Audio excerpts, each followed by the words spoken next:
Hello friends, आप लोग सब कैसे? उम्मीद करता हूँ सब अच्छे होंगे और सबको मैं आने वाले दिवाली की सबको शुभकामनाएं। दिवाली के मौके के ऊपर एक नई गाड़ी का काम किया हूँ, ऑडी A6 के स्टीयरिंग रैक के ऊपर बैठ के आज काम करके फिनिश आउट करके रुका बैठा हूँ मैं। ये ऑडी A6 के ऊपर हमको किस तरह काम करना पड़ता है वो भी मैं आपको बता दूंगा। इसके अंदर ज्यादातर प्रॉब्लम आता है कि भाई अगर किसी ने इसका मॉडल खराब हो गया या इसका समझो रैक में आवाज आई तो खोला तो इसके अंदर लाल लाइट आ जाती है। लाल लाइट आने के बाद में ये रैक बंद हो जाता है और इसके बाद में आपको क्या करना पड़ता है, इसके अंदर फ्लैशिंग करनी पड़ती है जो आपको ऑडी से करनी पड़ी या उसके कोई दूसरे टूल आते हैं उसके ऊपर आपको उसकी फ्लैशिंग करना पड़ती है। और ये फ्लैशिंग करने के बाद में इसको वापस से गाड़ी पे लगा के आप बेसिक सेटिंग करेंगे तो इसकी लाइट स्टीयरिंग की चली जाती है, क्योंकि स्टीयरिंग रैक काफी महंगा है। इसको आज हम लोग ऑन टेबल काम कर लेंगे स्कैनिंग के साथ में। लॉन्च के स्कैनर के बाद इसको कनेक्ट करके दिखाता हूँ।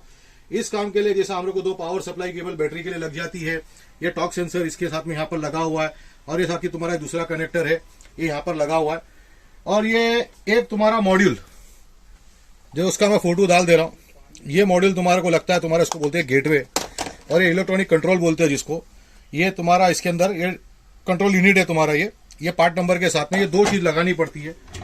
इसके अंदर तुम्हारे को एक 5 वायर तुम्हारे को समझो कनेक्शन करने पड़ते हैं। 5 वायर कनेक्ट करने के बाकी तो सॉकेट के ऊपर लगा के काम किया हूं मैंने।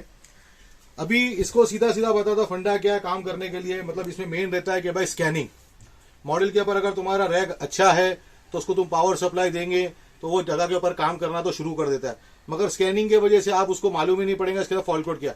टॉर्क सेंसर का फॉल्ट कोड बताता है या मॉडल के अंदर फॉल्ट कोड है या आपको फ्लैशिंग करनी है, उसके लिए आपको कम्युनिकेशन करना जरूरी है जिसको बोलते हैं स्कैनर हमारे को लगाना पड़ता है। तो ये अभी मैंने समझो ये मॉड्यूल लगा के रखा हूं। विदाउट मॉड्यूल तो तुम्हारे को काम करना आसान नहीं है।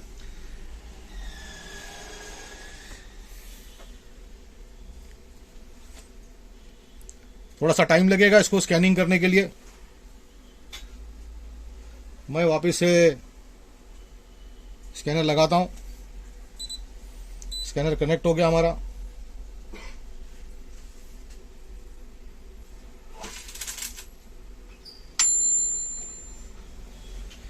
सिस्टम सिलेक्शन में चले जाएंगे। ये 44 के अंदर जाके काम होगा हमारा पावर स्टीयरिंग के अंदर। यहां से ये एंटर करने को कुछ सेकंड लेता है। उसके बाद में जिसके पास में तुमको एक्सेस परमिशन लेना पड़ेगी और जिसके बाद में उसका आपको अगर वो एडेप्टेशन के कोड मालूम है और फ्लैशिंग किस तरह करते हैं वो आपको इसके साथ में करने के बाद में जो आपकी स्टीयरिंग रैक में लाल लाइट आ जाती है खोलने के लिए, कई लोग उसको रिपेयर वगैरह करने के लिए काम करते हैं। जब ये रिपेयर कर लेते हैं तो उसमें लाल लाइट आती है। लाल लाइट को गुल करने के लिए मतलब उसको सही तरीके से काम करने, क्योंकि कई मरतबा जरूरी नहीं है कि ये आपके पास में गाड़ी ऑन टेबल पे आएगी या आपके गैरेज में आएंगी। कई मरतबा इसको बनाने के लिए कोई दूसरे शहरों में भेजता है, तो ये कम से कम जो ये काम करते हैं वो ऑन टेबल इसका पूरा कंप्लीटली काम कर सकते हैं।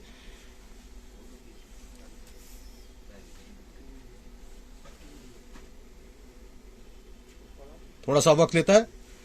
ये 44 पावर स्टीयरिंग के अंदर चला गया। ये इसका basic number code, software, hardware, part number, serial number, system, engine code वगैरह, आइडेंटिफिकेशन कोड ये वगैरह ये सब इसने तुम्हारे को इसके अंदर बता दिया।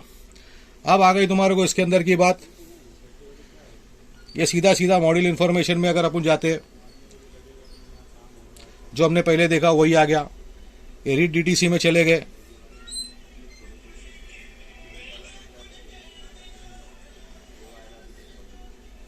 ये इसके फॉल्ट कोड आ गए। अब हमारे को इसके ऊपर जो काम करना है कि भाई क्लियर फॉल्ट कोड, सब काम फॉल्ट कोड के ऊपर ही होता है। ये कम्युनिकेशन के साथ में पूरा कंप्लीट करके रख दिया हूं। अब इसके बाद में जो है मैं आपको एक चीज और बता देता हूं कि भाई इसमें आता क्या है। ये आता है तुम्हारे को लेना पड़ता है एक्सेस परमिशन। एक्सेस परमिशन में इसके कुछ कोड होते हैं, वो डालने के बाद में फिर आप एडेप्टेशन में जाके जो आपको काम करना है, इसके वीडियो आपको ऑनलाइन पे देखने को मिल जाएंगे भाई इसका काम किस तरह होता है, या इसके लिए कुछ बेसिक लोगों के पास में ही मतलब इसकी नॉलेज होती है किस तरह काम करना है इसको। मगर आज अल्हम्दुलिल्लाह हमने ना ऑन टेबल हमारे ईपीएस टेस्टर के ऊपर हमने इसको पूरा फाइनलाइज करके पूरा फाइनल कर दिया है। जब ये तुम्हारा काम हो जाता है तो ये रही तुम्हारी पावर स्टीयरिंग की जो रैक है। ये रैक हम लोग यहां पर से लेके इसको देख लो, ये फ्री हो गई। ये आवाज आती है, क्या आता है कि भाई किसके अंदर प्ले है, ये सब तुम्हारे बैठ के। बाकी अगर ये तुम्हारा पावर स्टीयरिंग बंद हो जाएगा तो ये तुम्हारे को हिलाना भी बोले तो तुम्हारे लिए मुश्किल हो जाता है। ये देख लो एकदम फ्री। ठीक है मेरे भाई, उम्मीद करता हूं भाई सबको दिवाली की शुभकामनाएं। Happy Diwali, thank you very much.